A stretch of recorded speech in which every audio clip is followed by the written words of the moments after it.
Hey guys, tonight we begin with something gentle, something simple. You're not here to be more, achieve more, prove more, not now. Tonight, we explore the strange strength that comes not from adding but subtracting, from choosing less, not out of fear or scarcity, but as an act of quiet, powerful clarity. You're lying still, or maybe you're just beginning to settle. You've made it through your day, whatever it was, and now there's this small space between you and sleep. A space where thoughts slow down and you start to notice what lingers beneath the noise. There's a quiet room inside you. It's always been there, though most days the door stays shut. It's not dramatic, not luxurious, not filled with stimulation. It doesn't ask for attention, it simply waits. And when you choose to enter, something shifts.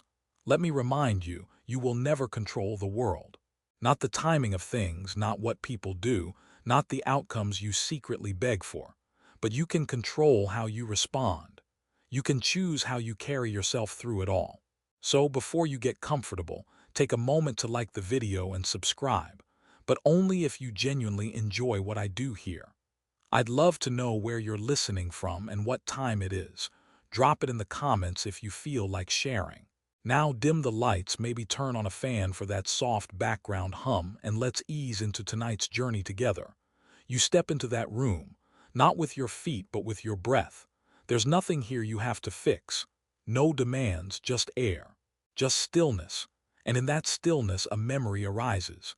You're younger, maybe, caught in the current of doing. Always one more task, one more notification, one more opportunity.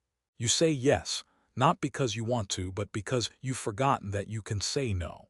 You run, not because you're in danger, but because slowing down feels like falling behind. And yet there's a moment, small, forgettable even when you pause. Perhaps it's in the kitchen, standing over a half-made cup of tea. Perhaps it's the quiet just after the phone call ends. Something opens.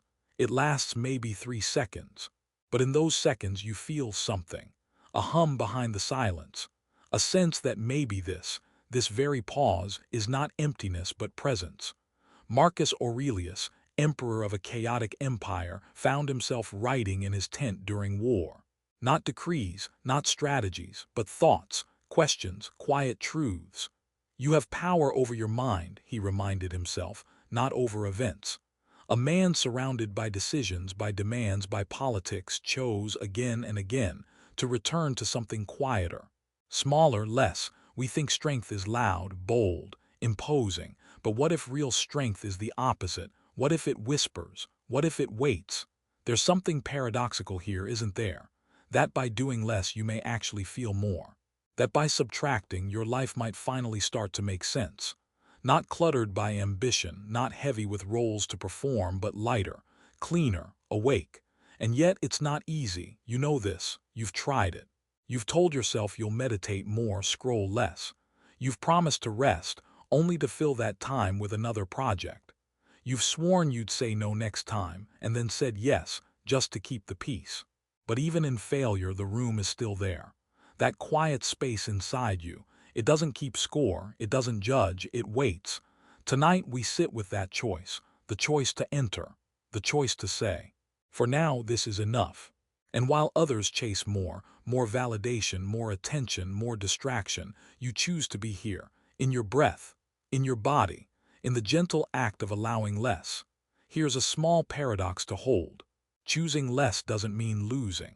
It might mean you finally stop trading your life for things that were never yours to hold. Of course, not everyone agrees. Some will argue that to grow is to stretch constantly, that limitation is cowardice, that less is just a form of giving up. But maybe they haven't sat in silence long enough. Maybe they haven't felt how heavy more can become. So what are you choosing to hold on to right now? A thought, a regret, a desire. Can you set one thing down, not forever? Just for tonight. You don't have to decide everything now. You're not building a new life in the next 10 minutes.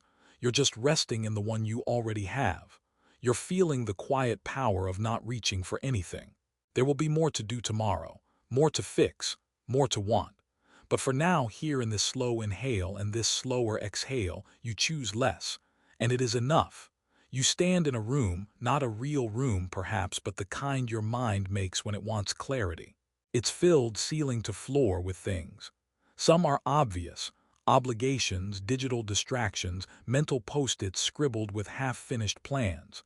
Others are harder to name: the quiet pressure to be impressive, the silent hope that if you just do one more thing, you'll finally feel like enough. You didn't put everything here all at once. It built up slowly. One expectation, one social obligation, one self-imposed standard at a time. Like sediment in a stream, like dust gathering in corners. And now, standing in the middle of it all, it's hard to breathe. So tonight you start letting go, not in a dramatic purge, not with fire or fury, but with small, gentle choices. You take a breath. You scan the room, and you ask, what do I no longer need? You reach for an old belief. One that says your worth is tied to your productivity. You examine it not with judgment but with curiosity. Where did this come from? A parent's voice, a culture of hustle. It's been with you for years, worn like a coat that's 2 sizes too small. But here in the quiet you realize you're allowed to take it off. Epictetus, a Stoic born into slavery, had nothing, not possessions, not freedom, not prestige. And yet he taught others how to be free in the only way that mattered, by refusing to be owned by things, even thoughts. Wealth consists not in having great possessions, he reminded his students, but in having few wants. It's funny, isn't it? You spend so much time accumulating, books you don't read, files you don't open, goals you don't question, only to realize that every new thing takes something from you. Time, space, presence. So tonight you choose subtraction. One object at a time, one thought at a time. You look around again.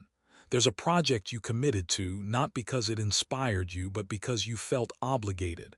You imagine what would happen if you stepped back. Would the world fall apart? Or would it perhaps open up?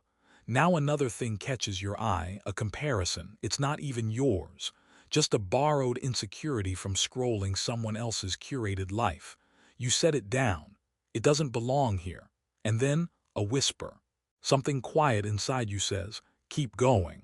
You smile, because this isn't just decluttering. It's a kind of self-respect. A declaration that your time, your mind, your peace, they matter. There's an ancient paradox in the Stoic texts. They say the wise man owns nothing, yet lacks nothing. It sounds like nonsense until you feel it. Until you find yourself, right now, letting go of something and feeling somehow richer. Let's be clear. Letting go isn't laziness. It's intention. It's making room for what's essential by releasing what's merely urgent. Still, the world will tell you otherwise. Friends might worry. Employers might raise eyebrows. Even your own inner critic will whisper, you're falling behind. But behind what? A race you never chose to run. And here's another paradox for you. The more you release, the more you discover. Not just time, but clarity. Not just space, but self.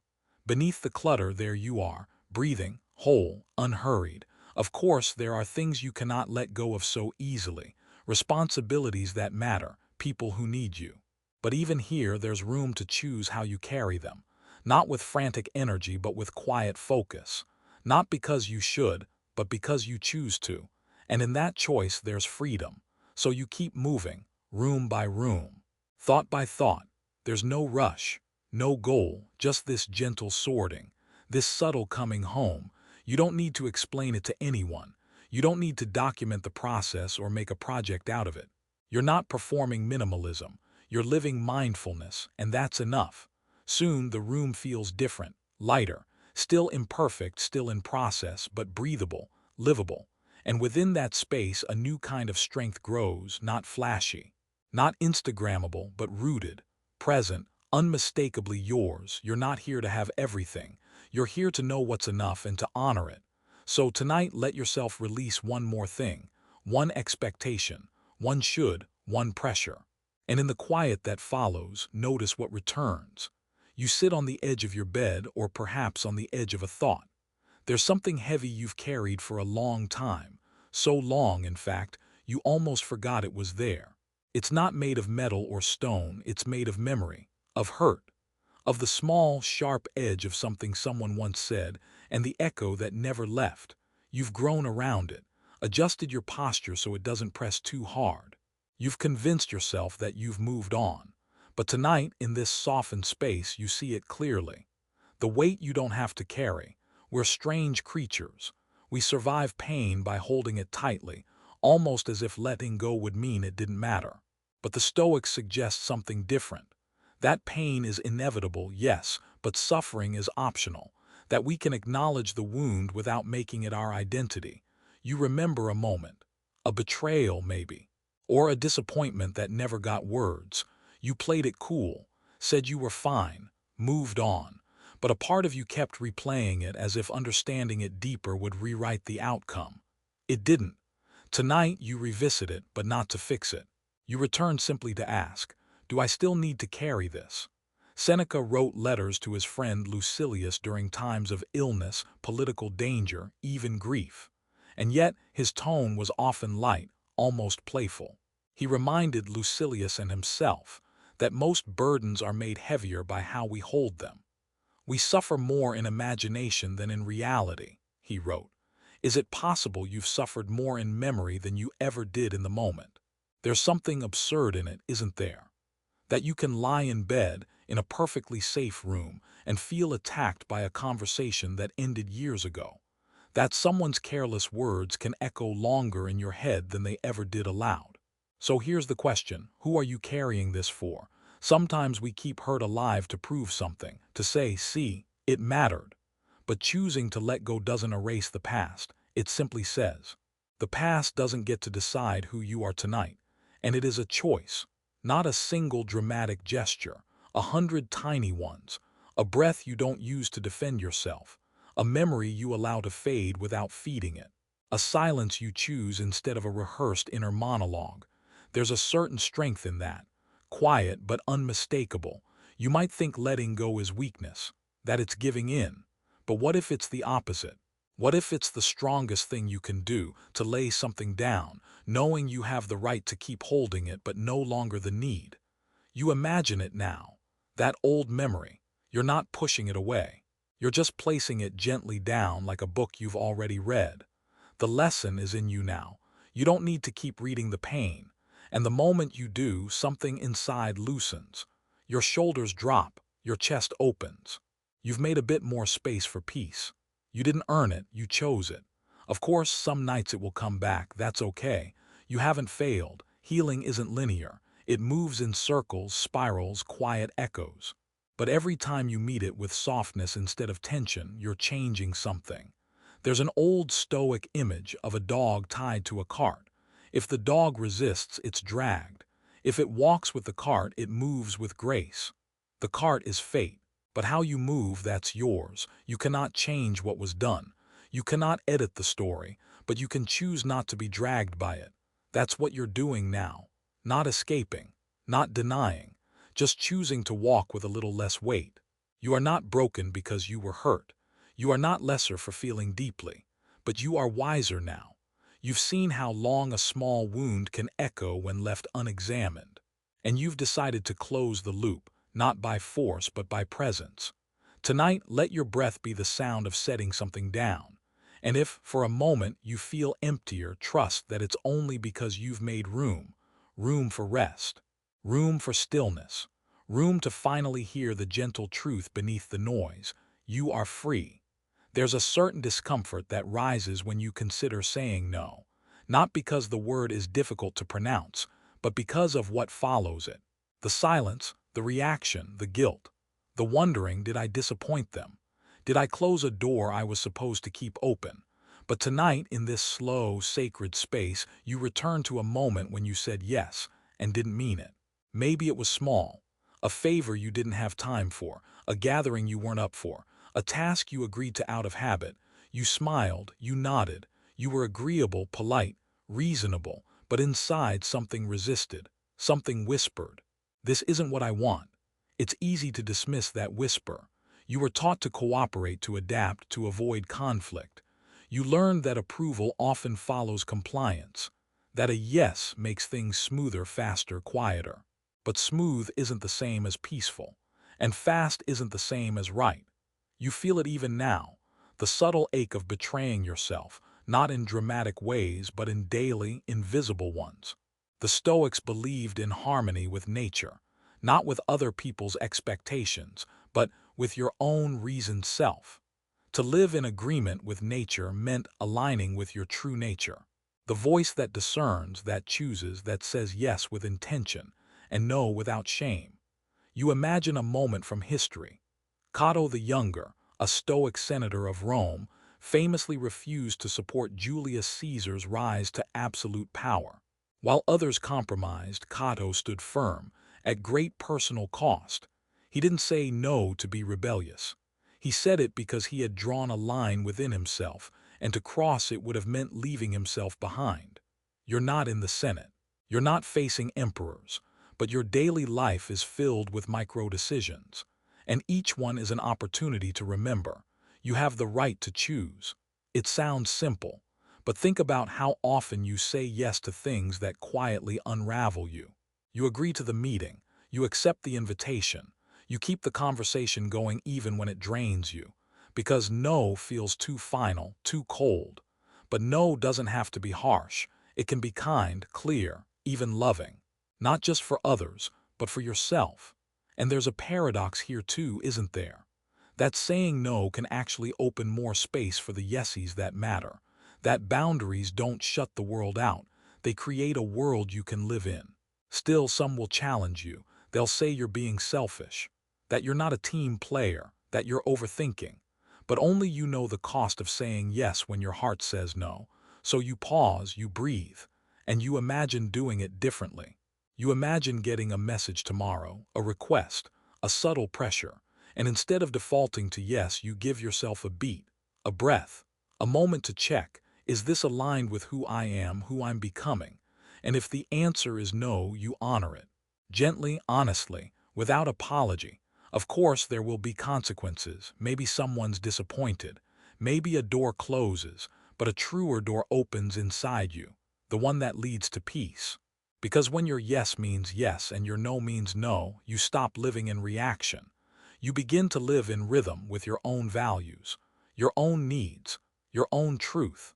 Epictetus taught that we must distinguish between what's up to us and what isn't. Your time, that's up to you. Your attention, yours to give or protect. Your peace, not a currency to trade for someone else's comfort. So tonight in this stillness, you let yourself feel the power of a boundary, not a wall, a doorway.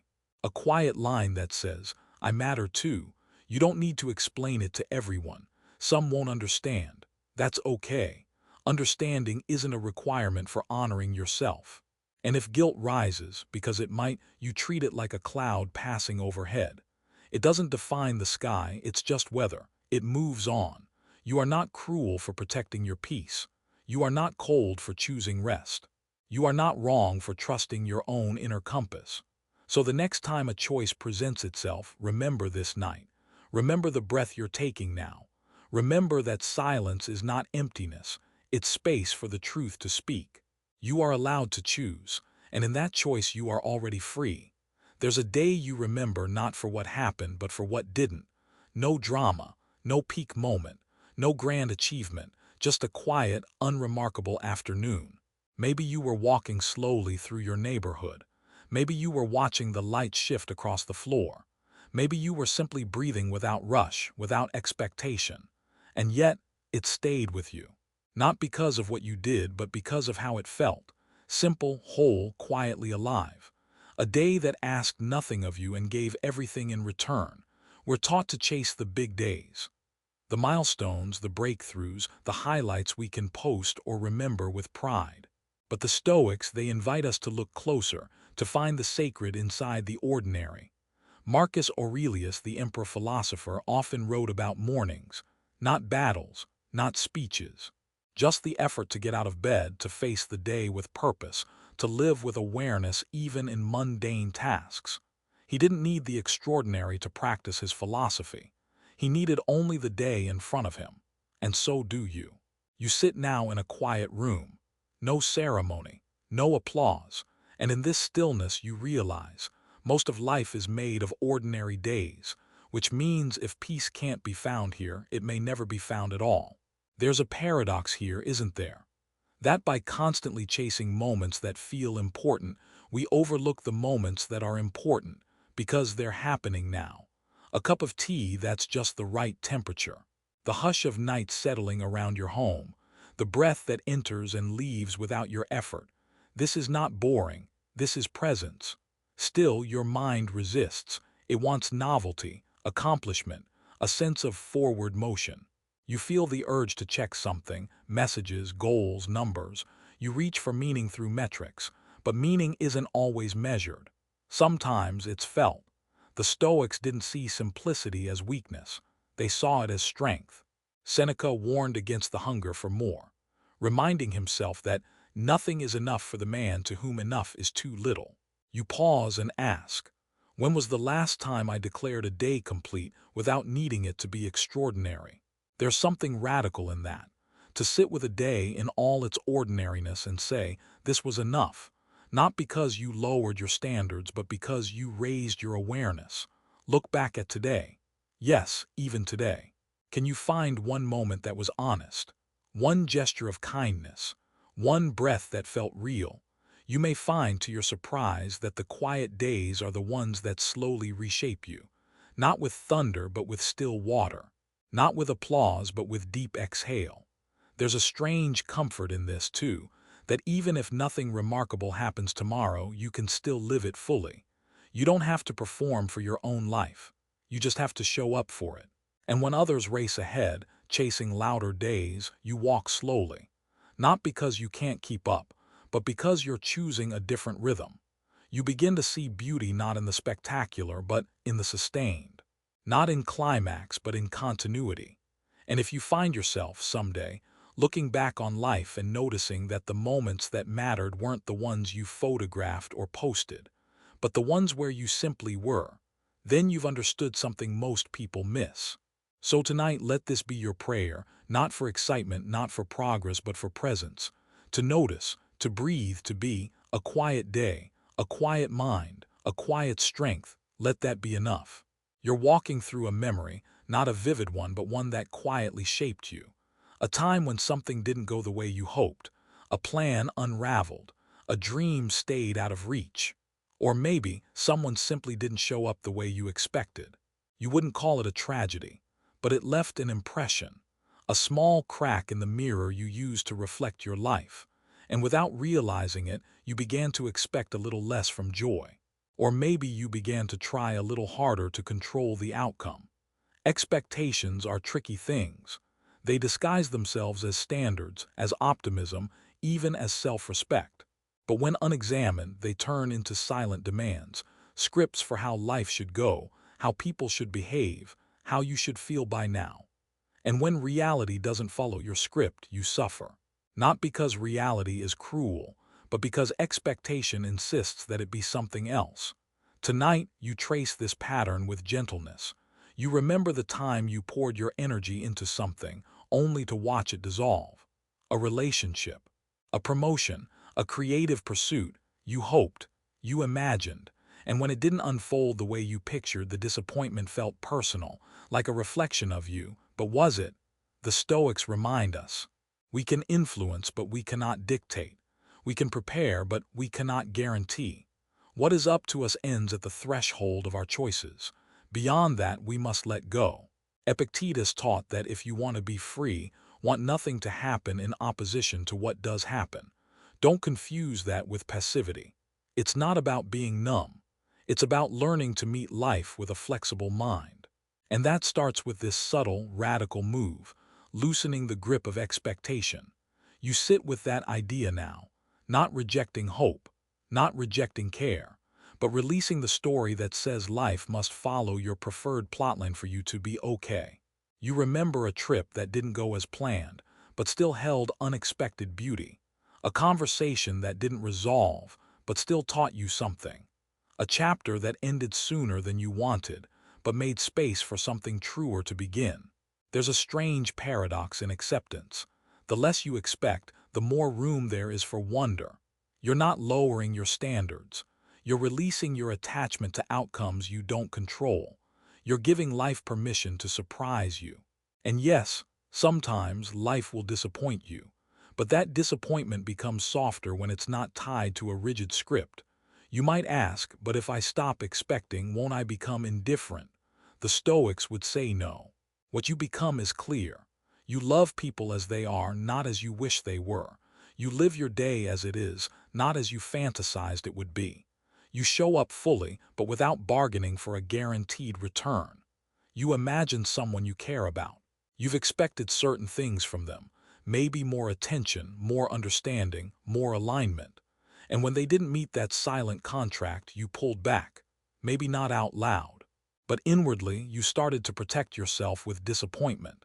Tonight, you consider another way. What if you replaced expectation with appreciation? What if you allowed people to be who they are and let the rest be theirs to carry? That's not resignation. That's realism with heart. It won't feel natural at first. Your mind is conditioned to script outcomes, to forecast, to prepare against pain. But every time you notice the grip of should, you have a choice. You can soften, you can breathe, you can return to what is. There's a lightness that follows this shift, a strange freedom. Because now when good things come, they feel like gifts, not debts collected. So tonight, you release one expectation. Not all of them, just one. Maybe it's about how tomorrow should feel. Maybe it's about how someone should respond. Maybe it's about how far along you thought you'd be by now. Let it go, not with bitterness, but with trust. Not everything needs to turn out the way you imagined for your life to be meaningful. Often, it's the detours that lead you to yourself. So here, in the quiet of your breath, you return to what the Stoics always knew. Freedom begins where expectation ends. And you, right now, are closer to that freedom than you realize. You're standing in a hallway, real or imagined, it doesn't matter. Doors line both sides. Some open to places you've visited before. Others to futures you once longed for but never stepped into. You pause, hand hovering over a knob, and realize something quietly profound. You don't need to walk through every door. In fact, some of the richest moments in your life came not from grasping, but from standing still. From choosing to stay with what's simple, what's present. From allowing yourself to have less, not as a sacrifice, but as a source of strength. You think back to a time when you had less than others. Maybe it was less money, less certainty, less recognition. You looked around and felt the pressure to keep up, to prove, to perform. And yet in that quieter season there was also something else. A clarity, a groundedness, a sense of being closer to what really mattered. Fewer distractions, fewer masks, less noise. Sometimes it takes having less to hear yourself again. The Stoics never praised excess. In fact, they warned against it, not just in wealth but in opinion, in speech, in emotion. The more you accumulate, the more you must manage. The more you chase, the more you tie yourself to things beyond your control. You remember a moment from the life of Musonius Rufus, a Stoic teacher often overlooked. He lived in exile, stripped of position and comfort. But there, without the trappings of success, he continued teaching philosophy. He believed that hardship revealed the truth of one's character, and that simplicity wasn't a punishment but a pathway to virtue. You look around your own life now, at the things you've gathered, the titles you hold, the lifestyle you maintain, and you ask not out of guilt but with honest curiosity, do these reflect who I really am or who I thought I needed to be? It's not about abandoning everything. It's about noticing what's actually feeding your soul and what's just feeding your ego. There's a strange strength in choosing to be content, in saying, this is enough for me, even when the world screams for more. And yes, people may not understand. They'll ask why you're not pushing harder, chasing bigger goals, collecting more proof of your worth. But you no longer need to explain your peace, because you've lived the other way. You've filled your days with striving. You've stood at the edge of burnout, mistaking it for ambition. You've bought into the idea that happiness is always one achievement away, but it never was. The richest people in the Stoic sense are those who need little, who enjoy what they have, who aren't owned by their desires. Tonight, you consider this. What if your true wealth isn't in your possessions, but in your presence? What if the quieter you become, the more you begin to hear? There's a paradox here worth holding, that letting go can feel like gaining, that simplifying your life can make your experience more vivid, that narrowing your focus can expand your peace. You remember the hallway again, all those doors, all those versions of success you've been told to pursue. You nod at them. You acknowledge the effort, the hope. And then, with gentle clarity, you choose one door, maybe not the fanciest, maybe not the most impressive, but the one that leads to you, to your values, your rhythm, your enoughness. It's not a rejection of growth, it's a redefinition of it. Growth isn't always up or out. Sometimes it's down and in, like roots, like rest, like peace. So tonight you sit with the question, what can I live without and still be whole? And the answer may surprise you, not as an absence but as a return, not as a loss but as a lightening, not as a deprivation but as a liberation. You are not less for choosing less. You are more because now every part of you is chosen. You're in a room, someone's voice rises sharply, and for a split second your body prepares for battle. The muscles tighten, the mind races to defend. But something happens.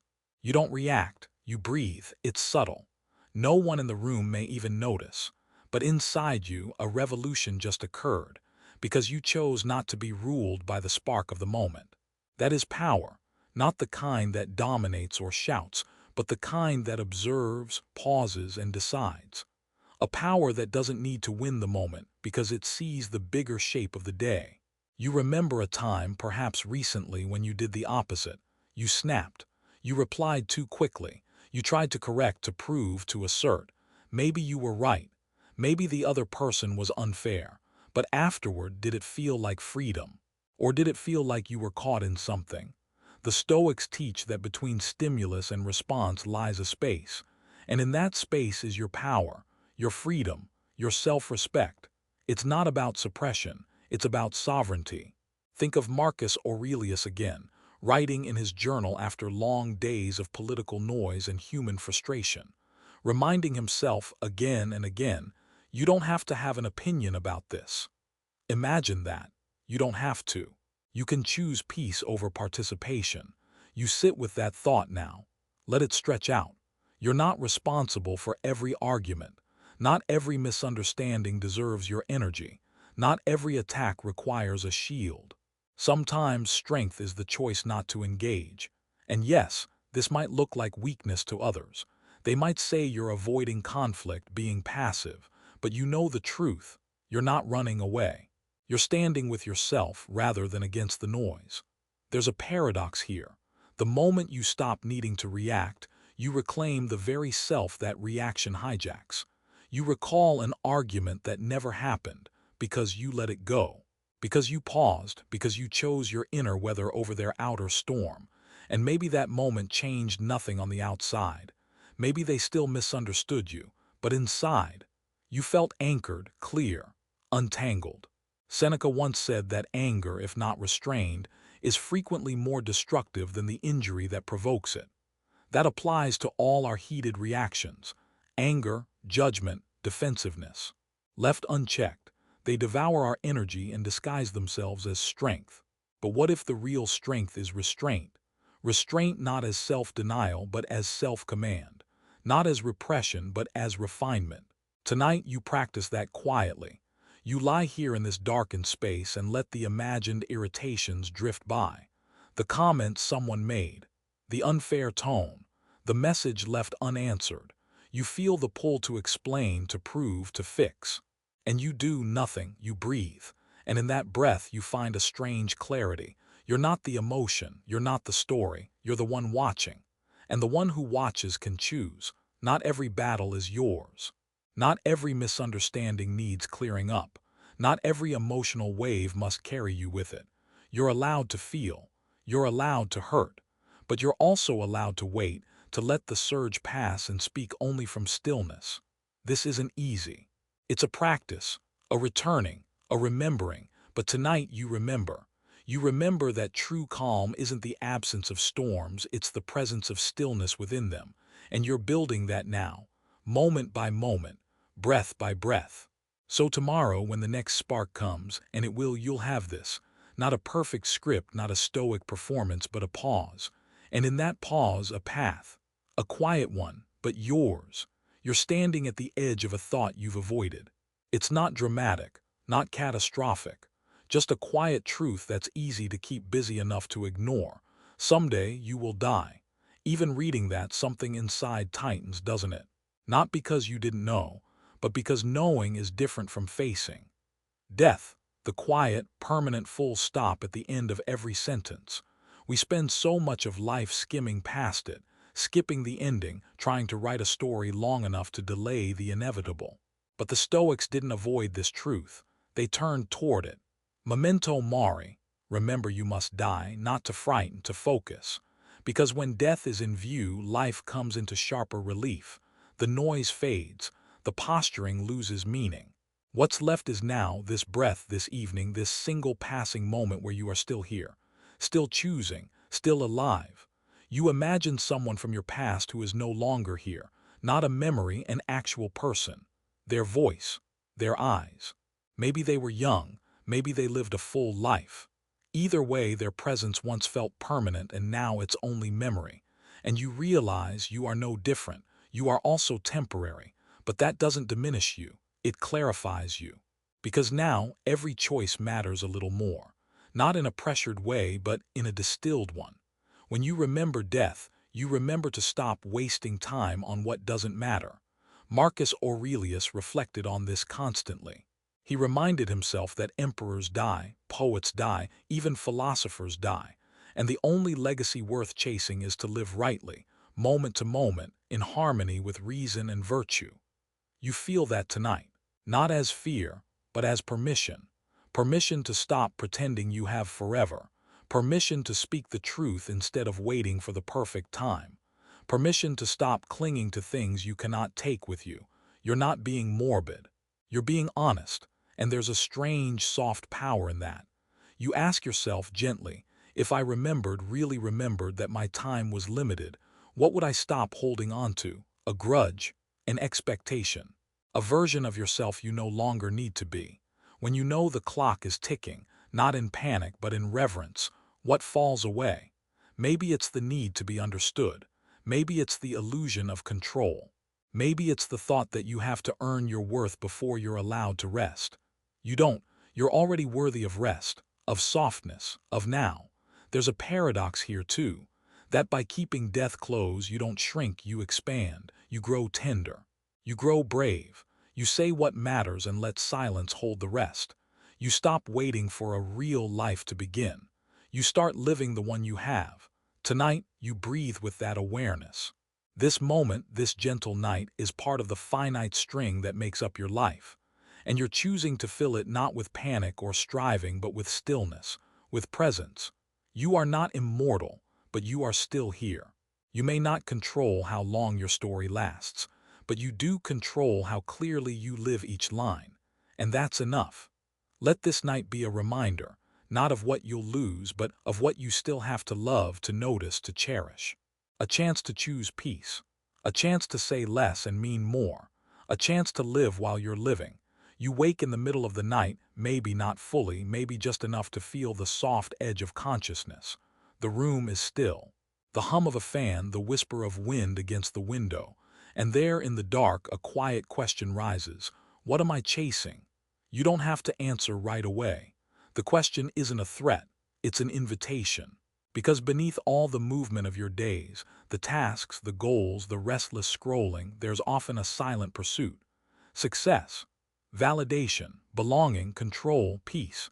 Each day, a step toward something just slightly out of reach. But what happens when the chasing becomes the habit itself? You remember a time when you achieved something you once longed for. Maybe it was a new title, a long-awaited purchase, a moment of praise.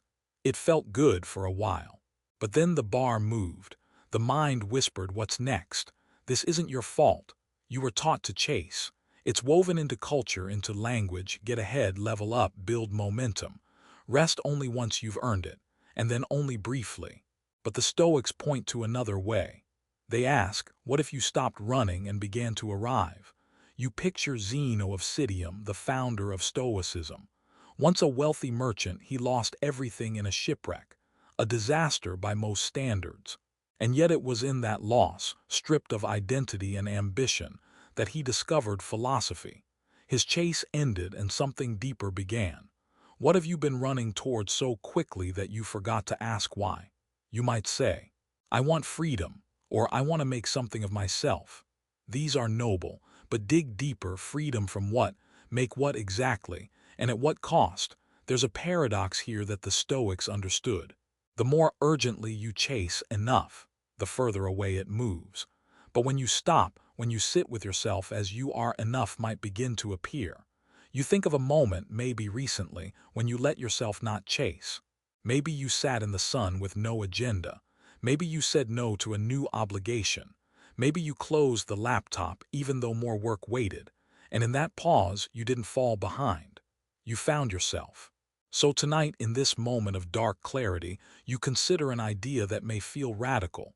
What if you already have what you need? Not everything you want. Not everything you thought you'd have by now, but enough to begin living fully. You breathe that in, slowly. Doubt may rise, but let it float. Let it be. This doesn't mean you give up on progress. The Stoics didn't sit in caves and wait for peace. They acted, served, created. But they did so without tying their worth to outcomes. They weren't driven. They were directed. You can be too. Chasing comes from fear, fear of missing out, falling behind, being invisible. But presence comes from trust. Trust that you can meet life, not outrun it. That meaning grows not through speed, but through stillness. So tomorrow, as the day begins, you might notice it again, that impulse to hurry, to do more, to become someone else. And in that moment, you'll have a choice. You can chase, or you can breathe. You can perform, or you can be. It won't be easy. The world rewards urgency, but your soul longs for quiet ground, for the soft power of choosing presence over pursuit. You are not behind. You are not late. You are not missing the point. You are here. And for now, that is enough. There's a quiet ache that follows you, faint like a forgotten melody. It surfaces in empty rooms, in pauses between tasks, in the strange stillness of being alone. It's the ache of comparison. You don't always name it. Often it arrives disguised. As ambition, as envy, as the silent suspicion that someone else is doing life better. You scroll past a smiling face, a shining milestone, a perfectly lit moment. And before you can stop it, the question forms, why not me? The Stoics never denied this impulse. They knew the human mind was prone to longing, not just for more, but for what others seem to have. But they warned, comparison is a thief, not just of joy, but of clarity, of peace. You remember a time when someone else's success dimmed your own light. It wasn't their fault. You admired them, maybe even celebrated them. But inside, a voice said, you should be further along, or you should be more like that.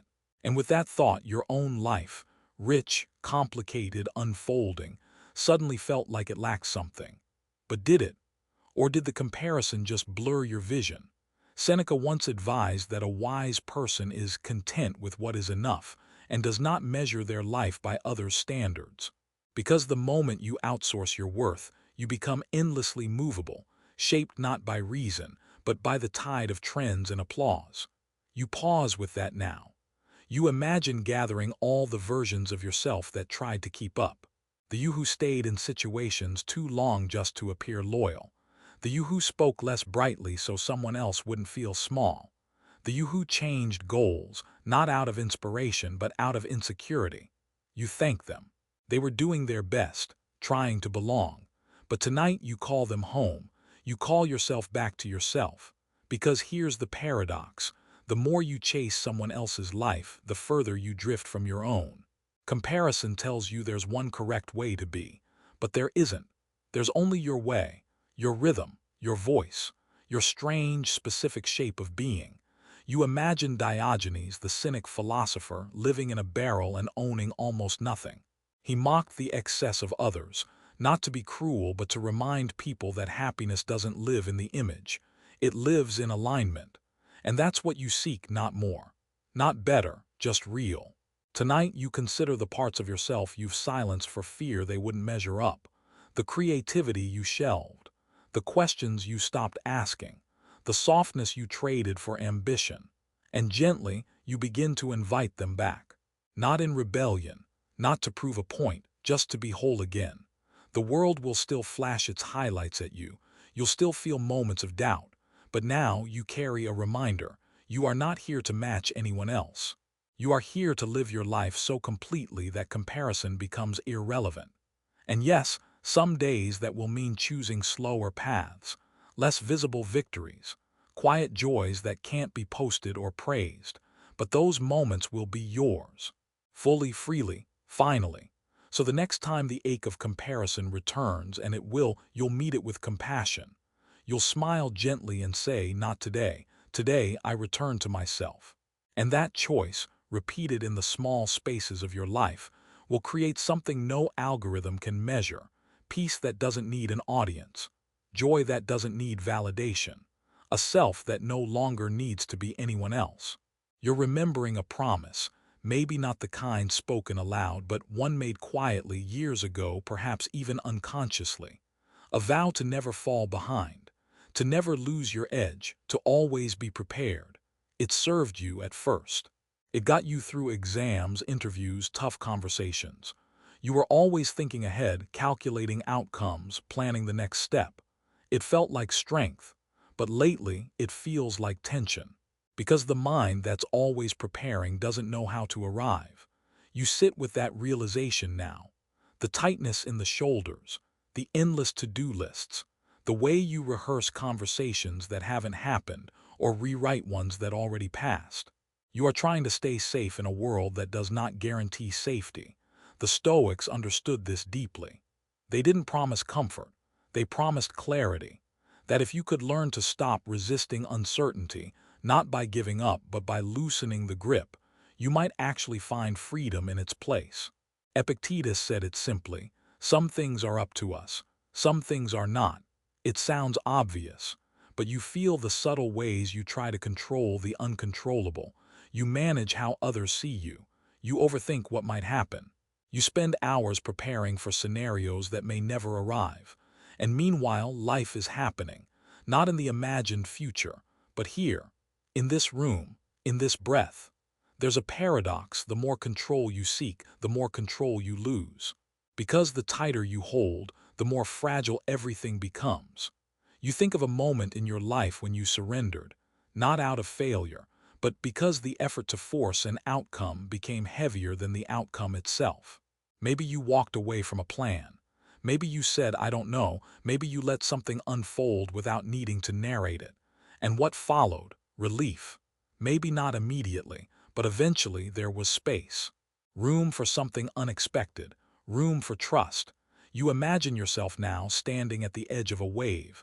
You can brace. You can fight the water, or you can float. Floating doesn't mean you've given up. It means you've learned to move with life, not just through it. The Stoics were not emotionless.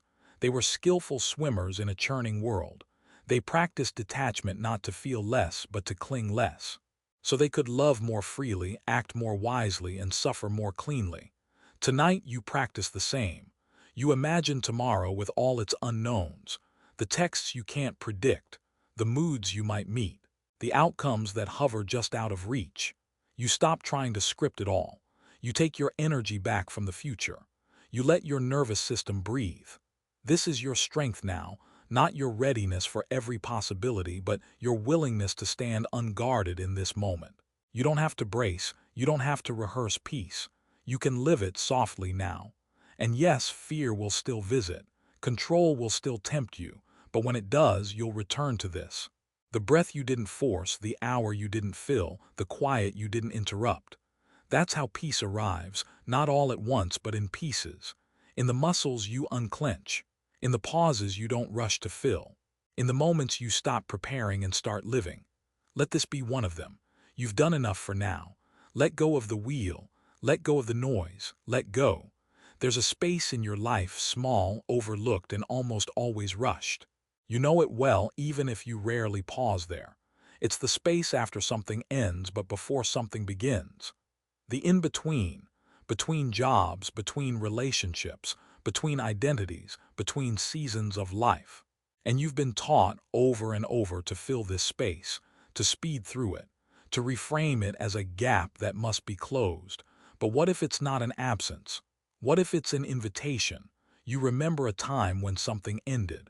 Perhaps it ended softly. A friendship faded, a project concluded, a chapter quietly closed. Or perhaps it ended suddenly, jarringly, like a door slamming in a hallway you thought you'd always walk through. And afterward the stillness came. And with it discomfort. We are not taught to rest in the in-between. We're taught to transition, to pivot, to get back out there, to define the next goal. But the Stoics knew there was power in the pause. They didn't chase constant progress. They trained in constancy, an inner steadiness that didn't depend on knowing exactly what came next. You think of Marcus Aurelius again, not as emperor but as a man who wrote in the early morning with ink-stained hands and tired eyes, reflecting not on conquest but on patience, on being with things as they are even when clarity hasn't yet arrived. This is where you are now, or maybe where you've been, not stuck, not lost, just between. You consider how uncomfortable that word can be, between. As if it's not a place at all, but it is. It's the terrain of becoming. It's where stillness teaches and silence speaks. You remember a tree in winter, leafless, quiet, doing nothing it seems, but underground roots deepen, cells reorganize. Life prepares for a form it cannot yet see. This is the paradox. Nothing appears to be happening, yet everything is shifting. You sit with that now. You don't need to know what's next. You don't need to define your new purpose tonight. You are not behind, you are not off track. You are simply between, and that is enough. The Stoics remind us peace comes from agreement with nature, and nature has seasons, not just the flowering, not just the harvest, but the empty fields, the resting earth, the space between blooms. Maybe that's your season now. Maybe you've left something behind but haven't yet named what's ahead. That's okay. Let this space be sacred. Let it stretch a little longer than you're used to. You are allowed to linger, to not know, to exist without performing, to be a field lying fallow, not wasted but waiting. And when the impulse rises to fill the silence, to redefine yourself quickly, to rush back into certainty, pause. Ask, what's the rush? Let this be your answer. There is none. Growth is happening even now, even here. And when the time is right, the next door will open. Until then, this in-between is your teacher. And you are enough even now. You're walking through a familiar place, your home, your neighborhood, maybe even your own mind, and you begin to notice the clutter. Not just physical objects, but thoughts, habits, identities layered one over the other. Roles you've outgrown, beliefs you never questioned, expectations that once protected you but now weigh you down. You didn't mean to collect them all. They just gathered quietly like dust. A little fear here, a little pride there, a pattern that once served you but now just loops. And suddenly you feel the weight of carrying too much. The Stoics often return to this question. What is truly necessary? Not in theory but in life. Seneca wrote about traveling light, both materially and mentally. He believed we suffer more from what we carry than from what we lack. That freedom isn't adding more, but needing less. You pause now and scan your inner landscape. What have you been carrying that you don't need? An old resentment, a title that no longer fits, a version of yourself built for a different season. You're allowed to put them down. You're allowed to release without replacing. We often think letting go must be dramatic, a final conversation, a symbolic gesture, a closing ceremony. But sometimes it's simply no longer feeding the thought, no longer repeating the story, just setting it down and walking forward without it. There's a paradox here. The self you've worked so hard to construct, the curated identity, the careful performance, may be the very thing standing between you and peace. Because every identity comes with maintenance, a script, a need to uphold its shape. But who are you when you don't have to be anyone? Who are you when the roles go quiet? Tonight you sit with that question, not to answer it, but to let it soften you. You remember a moment when you let go of something. Maybe it was a commitment, maybe a mask, maybe a dream that had expired. At first, it felt like failure, emptiness, but later it felt like air, like room, like the beginning of something honest. You are not who you were, and you don't need to be. The Stoics would remind you, identity is not fixed. You are not bound to your past, your habits, or your public image. You are a soul in motion, capable of renewal every single day. So tonight you practice release, not all at once, just one thing. Maybe it's an opinion about yourself that no longer helps you. Maybe it's a need to be right. Maybe it's the silent pressure to always be okay. Let it go, not as an act of force but of mercy. There's power in saying, I don't need this anymore. And even greater power in realizing that in its absence you are not less, you are more. You are spacious. You are lighter. You are clear. You begin to trust that whatever is essential will remain, and whatever isn't will fall away in its own time. No need to rush the process. Just continue returning to this one simple truth. You are not here to be impressive. You are here to be real, and realness doesn't require armor.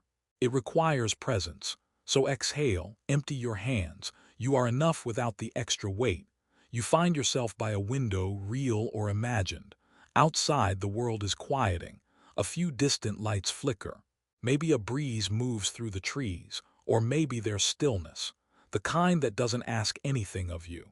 Inside, something within you begins to mirror that quiet.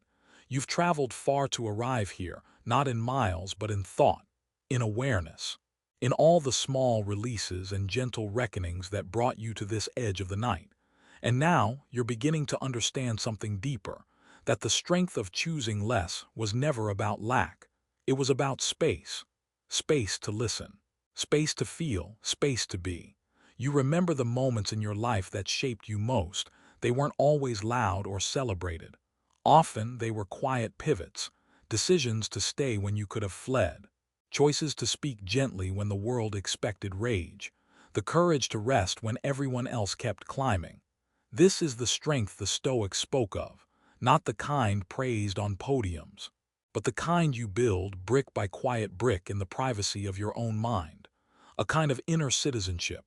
You think again of Epictetus, born into slavery. He had nothing, not freedom, not wealth, not status. And yet he taught that true power lives not in what you possess, but in how you respond. You remember that as you sit here now, choosing less reactivity, less noise, less chasing. And with that less comes more clarity, more honesty, more depth. The paradox holds true. When you stop trying to prove your life, you begin to live it.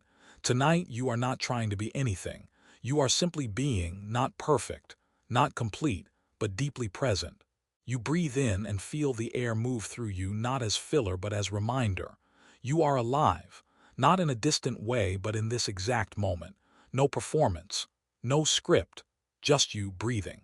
And as your mind begins to settle, you hear echoes of all that's come before. The moment you chose peace over proving, the stillness that came after letting go of expectation, the lightness that followed simplicity, the softness after restraint. The truth that death, far from stealing joy, sharpens it, the courage to stop chasing, the clarity beyond comparison, the breath that didn't prepare but arrived, the waiting that didn't delay but deepened, the release that made space for the real. And now, this night, this deep, beautiful night where you've remembered you are not your striving, you are not your status, you are not your story, you are the space beneath it all, the awareness watching gently, the one who no longer needs more to feel whole. You're enough. You've always been enough. Let that truth settle now, not as an idea, but as a quiet reality. No need to grasp it. Just let it wash through you like the